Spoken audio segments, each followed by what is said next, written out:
کام کے بعد کام کہ میری جو ولایت ہے وہ صحیح ہے. حضرت موسیٰ علیہ السلام کے قدم مبارک پر ہے. اور جتنے بھی تمہیں کلندری ملیں گے نا اکثریت میں وہ اسی قدم پر ہوں گے. اچھا سرکار دو عالم صلی اللہ علیہ وآلہ وسلم کے قدم مبارک پہ بہت کم بزرگ گزرے ہیں.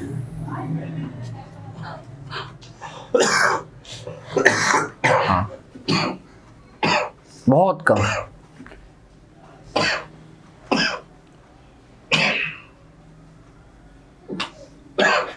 میں صرف ایک بزرگ کا بتاؤں جیسے حاجی وارث علی شاہ صاحب، آپ کی جو ولایت تھی وہ سرکار دو عالم صلی اللہ علیہ وآلہ وسلم کے قدم مبارک پہ تھی. حضرت وارث پیا کی اور نہ ان سے پہلے صرف نظام الدین اولیاء میں ولائی کی تھی. سرکار کی ذکر میں بھی ایک رمز ایسا ہے کہ بندہ ایسے بات ہو جائے. ہاں آپ وارثیوں کو کیا سمجھتے ہو؟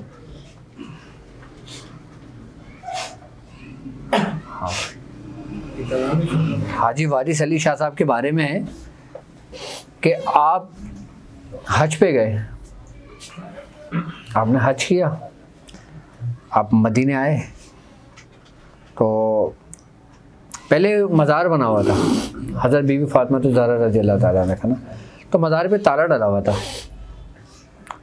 آپ احرام میں تھے، آپ نے احرام نہیں اتارا تھا، سفید احرام پہنے ہوئے تھے. آپ جب مزار کے پاس کھڑے ہوئے تالا لگا ہوا، آپ نے بولا ماں اور بیٹے کا کیا پردہ؟ تالا ٹوٹ کے گرا، دروازہ کھلا، آپ اندر گئے، دروازہ بند ہو گیا. کافی دیر بعد آپ وہاں سے نکلے تو آپ کا جو رنگ تھا نا وہ پھر فاطمی رنگ پہ چڑھ گیا تھا. آج جو وارثیوں کا رنگ ہے نا یہ فاطمی رنگ کہلاتا ہے. یہ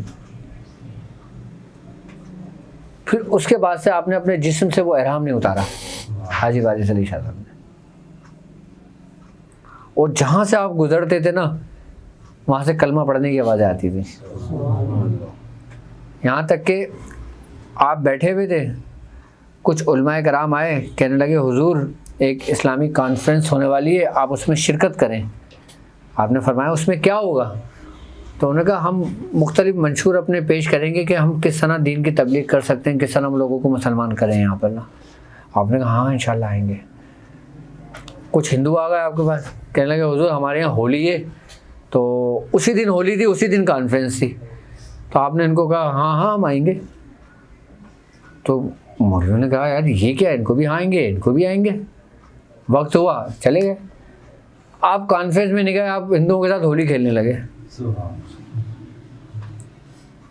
تو وہ مولوی آئے، آپ نے کہا حضور آپ یہ کیا کر رہے ہو، یہ آپ ہندوؤں کے ساتھ ہولی کھیل رہے ہو، وہاں ہم کانفرنس میں آپ کا انتظار کر رہے ہیں.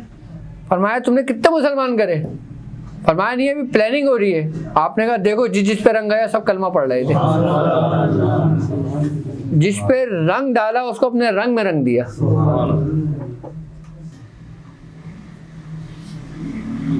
کیا مقام تھا حاجی وارث علی شاہ صاحب کا. ہمارے دادا میاں نبی رضا شاہ صاحب، آپ لکھنؤ میں تھے، آپ دیوا میں تھے. آپ جب لکھنؤ کی طرف دیکھتے تھے نا آپ کھڑے ہو جاتے تھے. حاجی وارث علی شاہ صاحب فرماتے تھے مجھے پورے لکھنؤ میں ایک ہی مرد نظر آتا ہے. بعض بزرگ فرماتے ہیں، آپ فرماتے تھے کہ پورے ہندوستان میں مجھے ایک ہی مرد نظر آتا ہے، یعنی کہ حضرت نبی رضا شاہ صاحب تھے. آپ ایک دفعہ لکھنؤ ملنے آئے تھے حضرت نبی رضا شاہ صاحب، حاجی وارث علی شاہ صاحب. آپ نے ان کو چادر پہنائی تھی نبی رضا شاہ صاحب کو، جن کی نیاز میں کرتا ہوں، جن کی تاریخ مجھے ملی ہے ہمارے خانوادے میں 24 تاریخ ہم کرتے ہیں نا نبی رضا شاہ صاحب کی. یہ وہ بزرگ ہیں، یہ کہتے ہیں کہ ہندوستان کا روشن چراغ کہا جاتا ہے آپ کو کہا جاتا ہے جہانگیری چراغ. یہ جہانگیری کی روشنی جس نے ہندوستان میں پھیلائی ہے. آج جتنے بھی آپ کو ابو اللہ ملیں گے نا وہ تمام کے تمام حضرت نبی رضا شاہ صاحب کی مرہون منت ہیں. ہندوستان، پاکستان، بنگلہ دیش، ہر جگہ جہاں جتنے بھی ابو اللہ آپ کو ملیں گے. اور حبیب حضرت نبی رضا شاہ صاحب کا یہ مقام تھا کہ آپ 9 دن میں آپ نے 1.25 لاکھ مرتبہ چہل قاف کری تھی ایک وضو سے. آپ کو گلے کا کینسر ہو گیا تھا.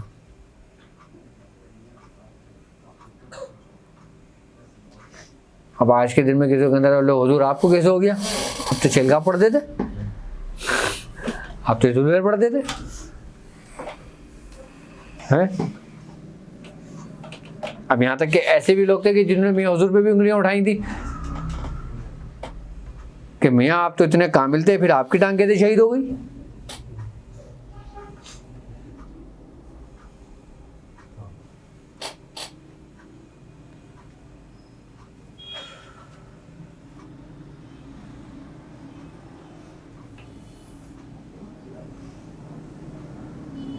تو ایسے ایسے صاحب کمال بزرگ گزرے.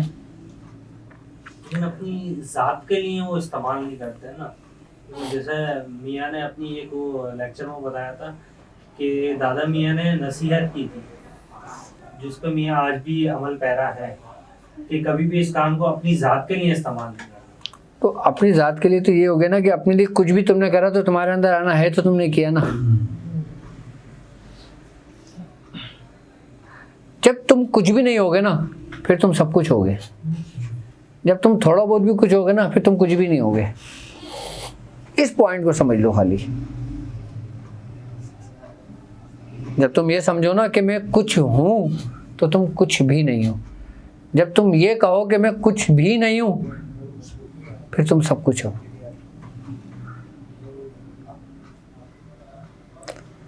جب انسان کچھ بھی نہیں ہوتا نا پھر اس کے اندر اس کا شیخ ہوتا ہے جو سب کچھ ہوتا ہے. سب کچھ تم نہیں ہو, تمہارے اندر شیخ ہے تمہارا.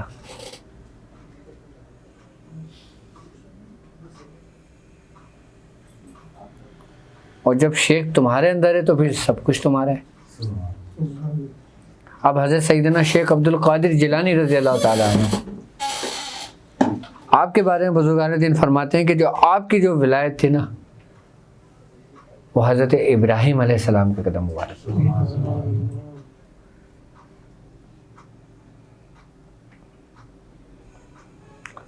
اچھا ایک بات ہے, یہ ایک بڑی عجیب بات ہے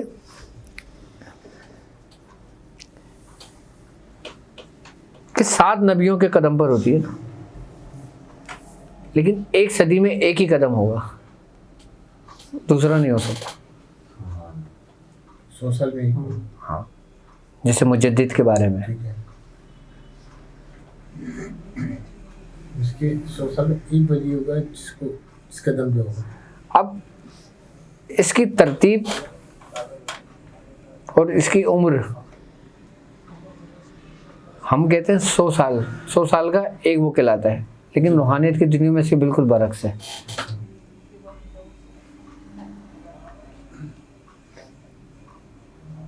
اس میں ایک کتب کی جو ٹائم ڈیوریشن ہوتا ہے وہ 22 سال کا ہوتا ہے, اس سے زیادہ نہیں ہوتا.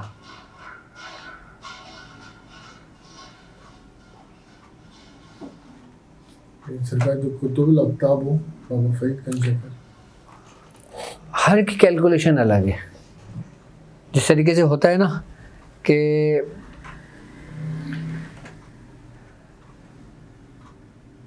جس طریقے سے مہینوں میں دن کمی بیشی ہوتے ہیں, اسی طریقے سے روحانیت کی دنیا میں جتنے بھی مقام و منصب کے جو لوگ جس پر عہدے پہ فائز ہوتے ہیں وہ سب کی جو وقت ہوتا ہے وہ سب مختلف ہوتا ہے.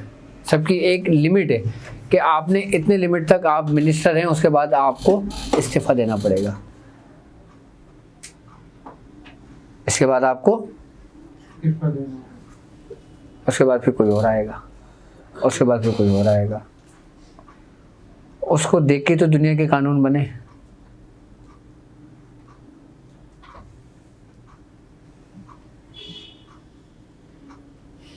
لیکن یہ اس پہ زبان نہیں کھولنی چاہیے بزرگوں کو, کس کا وقت کیا ہے اور کتنا ہے.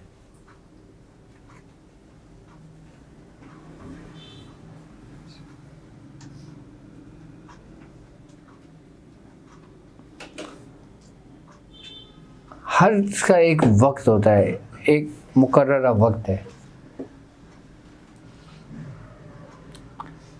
میں حضور فرماتے ہیں کہ میرے ساتھ، میں ایک کے ساتھ تھا جو لڑکا سا تھا، میں حضور بھی اس وقت لڑکے سے تھے.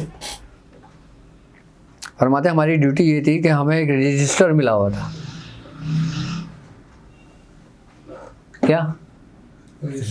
ہاں، اس میں ہمارا کام صرف انٹری کرنا تھا ابتدا میں. اچھا، میں حضور فرماتے ہیں کہ ایک دفعہ میں جا رہا تھا حضرت عالم شاہ بخاری کے مزار پر، تو مجھے راستے میں نا ایک 5 پیسہ یا 10 پیسہ مجھے ایک آنا ملا. کہتے میں نے آنا اٹھایا، جو میرے ساتھ لڑکا تھا اس نے کہا چلو آج چائے پئیں گے یا ہم بسکٹ کھائیں گے آج ہم. تو میں نے کہا ہاں چلو ٹھیک ہے، پہلے اپنا کام نپٹا لیں پھر ہم وہ کھائیں گے. میں نے کہا، میں نے وہ ایک سکہ اٹھایا ایک آنے کا، اپنی جیب میں رکھا، ہم لوگ چلے گئے. اب جب ہم لوگ پہنچے تو ہمارا کام میں دل ہی نہیں لگ رہا، بڑا پریشان ہوئے. اب دونوں دوسرے بول رہے ہیں ماجرا کیا ہے، کسی کی بھی سمجھ میں نہیں آ رہا. میں تو فرماتے ہیں کہ پھر ایک فقیر آیا، اس نے کہا کہ تم دنیا کو جیب میں رکھ کے جب جاؤ گے تو تمہیں کہاں ملے گا کچھ. فرمایا مطلب؟ فرمایا اپنی جیب سے سکہ نکالو. میں نے اپنی جیب سے سکہ اٹھا کے جب باہر پھینکا تب جا کے دل لگا. یعنی کہ ایک سکہ بھی رکاوٹ بنتا ہے، ایک سکہ جو آپ کی جیب میں ہے.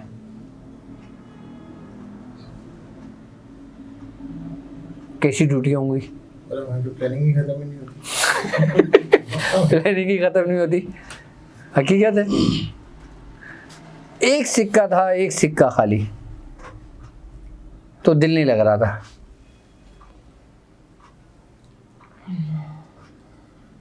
اور اس وقت کام صرف کیا تھا؟ انٹری کرنا تھا. اب کس کی انٹری آج تک نہیں بتائی؟ کہاں کی انٹری آج تک نہیں بتائی؟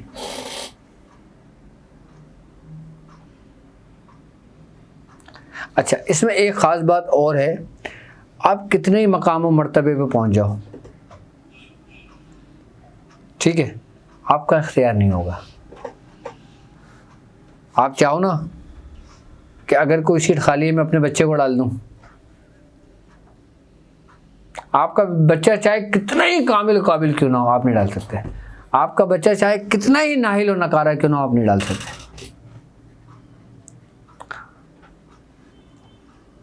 ہاں، سامنے والا اٹھا کے آپ کو کچھ بھی کہہ دے.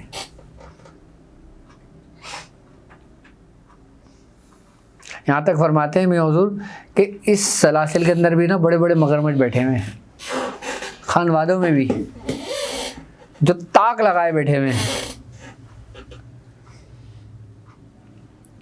مگرمچھ کی جہاں بات آتی ہے نا وہاں پھر مثالیں دی جاتی ہیں بزرگوں کے اپنے اپنے مقام و مرتبوں کی،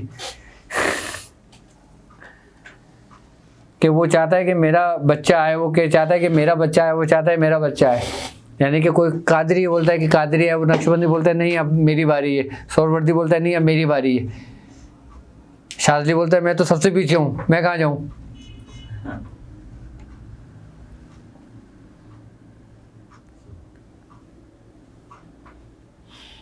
اور پھر بعد میں فیصلے ہوتے ہیں. ہاں، بڑے کہتے ہیں نا بڑے عجیب منظر، عجیب بہت عجائبات ہیں اس میں. لیکن رستہ ایسا ہے کہ ایک دفعہ آپ آ جاؤ. اگر بات ہوئی نا پہلے خود کو بچاؤ. سر میں اندر کے کھلے ہوئے دروازوں کا حال بتا رہا ہوں، باہر کا دروازہ سب کے بند ہے، تو فائدہ کیا. تو بہتر یہ پہلے اپنے باہر کے دروازے کھولیں، اس کے بعد پھر خود ہی اپنے اندر دیکھیں. سبحان اللہ باہر غم یار تو ہی، سبحان اللہ باہر کشائے چکار تو ہی، سبحان اللہ بحرمت کن فیکن، سبحان اللہ مراد من حاصل کن. یا الہ العالمین، یا الہ العالمین، جو پریشان حال ہیں ان کی پریشانیوں کو دور فرما. یا الہ العالمین، یہ چند لوگ جو تیری تلاش میں تیری راہ میں تجھے پانے کے لیے نکلے ہیں باری تعالیٰ، ان سے کوئی غلطی سرزد ہو جائے تو اپنے رحم و کرم اپنے فضل سے معاف فرما اور ان کو اپنے راستے پہ قبول فرما، ان چند لوگوں کو قبول فرما، ان چند لوگوں کو قبول فرما، حاسدین کے حسد سے محفوظ فرما، یا الہ العالمین تمام شیاطین کے شر سے محفوظ فرما، یا الہ العالمین ثابت قدم فرما، یا الہ العالمین ہر آزمائش سے ثابت قدم فرما، یا الہ العالمین ہم سب کے گناہوں کو معاف فرما، یا الہ العالمین ہم سب پہ رحم و کرم فرما، یا الہ العالمین ہمیں اپنے بزرگوں کی باتوں پر، بزرگوں کے راستے پہ یا الہ العالمین میں چلنے کی توفیق عطا فرما، ہمیں ان باتوں پہ عمل کرنے والا بنا، ہمیں بزرگوں کے رستوں پہ چلنے والا بنا، ہمیں ہمارے بزرگوں کے رستوں پہ ثابت قدم رکھنا، یا الہ العالمین ہمیں گمراہی سے بچا، ہمیں گمراہی سے بچا، ہمیں گمراہی سے بچا۔ سبحان ربک رب العزت عما یصفون والسلام علی المرسلین والحمد للہ رب العالمین۔ صلی اللہ تعالی